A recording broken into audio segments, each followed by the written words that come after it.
এ জগতের সকল পাপীদের মাঝে আমি শ্রেষ্ঠ পাপী, যার ইচ্ছায় অনিচ্ছায় পাপের কোনো শেষ নাই। জেনা থেকে শুরু করে কবিরা অবধি সকল পাপ যেন আমার চেনা সঙ্গী।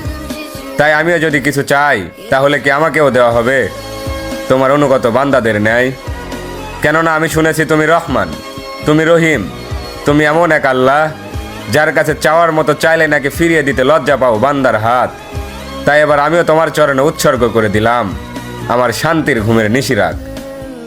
অতঃপর তুমি নাকি এই নিশিরাতেই বলো, বান্দা কার কি লাগবে চেয়ে নাও। আর এবার আমি তোমায় বলছি মালিক, তুমি আমায় দুঃখ দাও। সুখে থাকলে হয়তো তোমায় ভুলে যেতে পারি, হতে পারি কারো কৃত দাস, কারণ আমি আদম সন্তান, পাপ করা আমাদের পুরনো অভ্যাস। অতঃপর ইয়া রহমান, সব ভুলের ক্ষমাস্বরূপ হয়তো মরিয়ম ইবনে ঈসার মতো আমাকে উঠিয়ে নাও, নয়তো ওমর ইবনে খাত্তাবের মতো খাঁটি হেদায়েত দিয়ে দাও।